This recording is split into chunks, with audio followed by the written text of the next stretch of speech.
Tol, yan ba yung research natin sa advanced math? Oo pare, ito yung research natin sa advanced math. Kasi dito, makikita natin kung ano mga forces ang makikita sa thrust by using yung mga naalaman natin sa advanced math. Tulad nung mga matrix and pag-multiply ng matrices.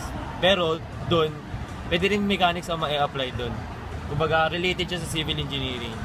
Kaya, ang abstract nito ay para mas mapadali pa yung pagkuha ng mga forces na sa thrust. Tapos para malaman din kung ano yung mga safety na malaman. Yun lang. So, ano, pakita mo naman kung ano tong abstract sa introduction natin. Ang sabi ko nga lang, yun Kasi- nga yun. Para malaman kung gaano kalakas yung force sa thrust. Para gagamitin mo yung matrix para pag-compute dun sa mga forces. Yun yan. Nasa mga introduction, yung mga statics gagamitin, forces.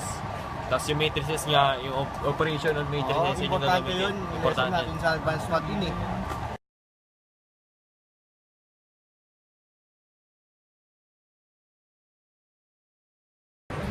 Idol, balita ko naturuan ka daw ni Joms sa research natin Paano isolve yun? Ganyan lang yan. Gagamitin natin yung natutunan natin sa advanced math, yung Gauss Jordan. Mari ito yung x plus 2y plus 3z equals 1. So, ilalagay natin siya sa matrix. So, kukumpahin natin yung mga numbers dito sa equation na to. Ilagay natin sa column 1. Tapos, dito sa research natin na to, gagamit tayo ng REF saka RREF. Yung REF, nagre-represent siya as row echelon form. Tapos yung RREF, reduced row echelon form.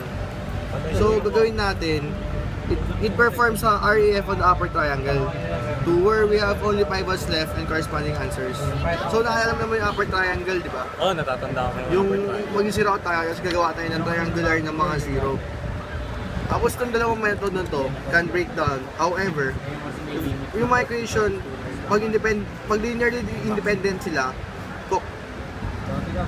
magiging ano siya,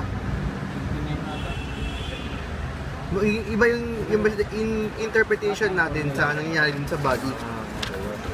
So, ito, yung equilibrium breakdowns sa series of equations, yung using na method na binigay natin kanina, yung REF saka RREF, makahanap tayo ng independent linear equations yung na nangyayari sa body. So, pag kinonbine natin yung equation, masasolve natin yung individual values and masasolve natin yung problems. Pero hindi lahat ng body madidesign mo in just 6 equations of forces and moments. So para mo-overcome, hati natin yung body and solve 4 parts. So dito, kaya natin gagamit to para masolve yung analysis of trusses. So di ba yung method of joints, parang hindi lahat natin masolve, dapat part by part. So kaya sinabi na dito, kaya natin hatiin para masolve natin yung isa't isa. Tapos yung statically determinate, pag hindi proper yung size ng main equation natin, 0 equals no solution siya. Tapos an example matrix, 1, 0, 0, 0, 1, 0, negative 1. Kung makikita mo yung second matrix natin, may 0 equals negative 1. Ibig sabihin to, may yung equations that are linearly dependent, meron equations are just multiple of each other, and we will need more linear independent equations to solve it.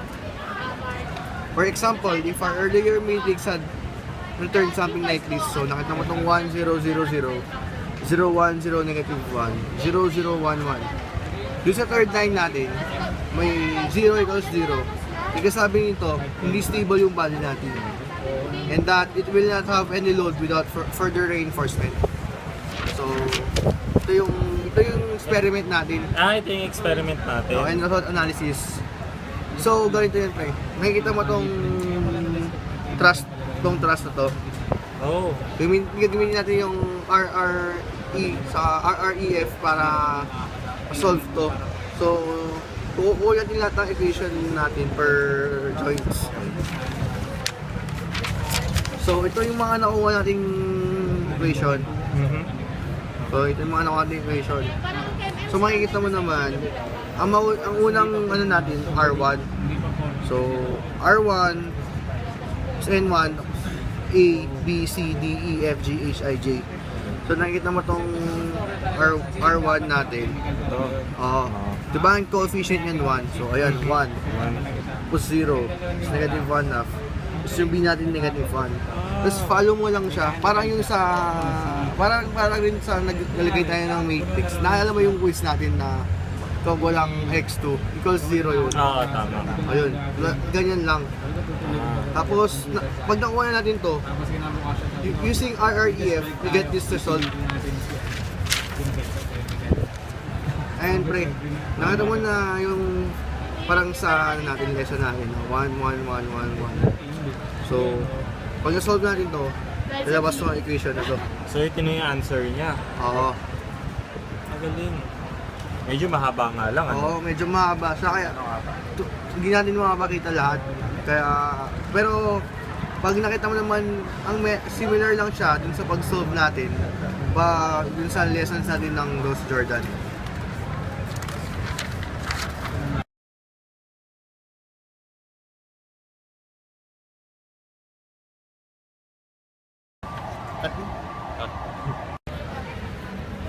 So, from what just your friend explained to me and you said to him, I therefore conclude advanced mathematics is a useful tool for different engineering fields, especially in civil engineering.